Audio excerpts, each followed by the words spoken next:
The family that I follow in Gwinnett County, they're a Black family named the Robinsons. So they're kind of middle class, upper Mhm. middle class, both have advanced degrees, both work professional jobs. When I met the Robinsons, Nika, the mom, was working on her PhD in public health. Anthony, the dad, was a network engineer and former middle school teacher. And like, these are the kind of parents that every school system should be dreaming about, like could not Mhm. possibly be more involved in their kids' education. So they end up in a heavily white part, relatively affluent part of Gwinnett County. And, they get a nice home and a nice subdivision attached to like the prominent feeder pattern in the school district. And they feel like, all right, we've arrived. We have it set. And everything kind of goes okay until their oldest son starts middle school. And you have a 14-year-old Black boy who is very energetic, who loves attention, who likes to goof around, who gets all A's and B's and is like the nicest kid you could imagine, but he's a 14-year-old boy.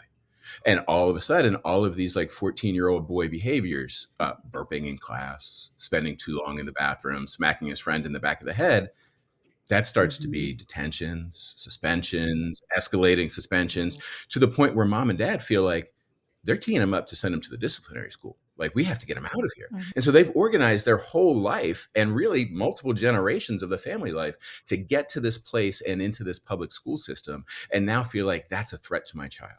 And so part of the disillusionment that I think the Atlanta area and the Robinsons speak to so directly is this idea of like, we did everything quote unquote right. We have good jobs, all the degrees, everything that we were supposed to do.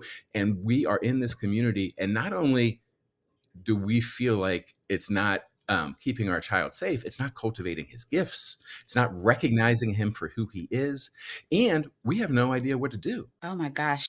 That family sounds so similar to mine. I lived in DeKalb. I grew up in DeKalb. I now live in Gwinnett. I have children in the public school system where my daughter literally stood up to the teachers in her elementary school and said, "You all are not doling out punishments in this school equitably." She didn't use the word equitable because Yeah. she was like in fifth grade, but she basically said, Yeah.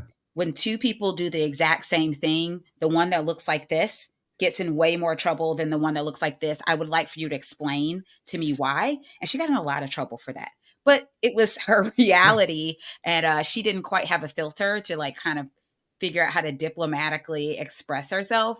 Um, but she wasn't lying. There was actually data that backed up what she was Right. saying. So I live in a neighborhood where a lot of the people that live here, these are their grandparents' homes. So they live here in this house because this house was passed down from generation to generation. So you have them, and then you have people like me who moved in. And for many of the people who've lived here for generation to generation, who was here when Gwinnett County was very much not diverse, they look at, not all, but there are some that look at the changes and all these things as some type of threat, as if like we came in to specifically disrupt their way of life. And so, as a state representative, a lot of times when people run against me, they run against me to get Gwinnett back to where it used to be. Like that's Hmm. what they say.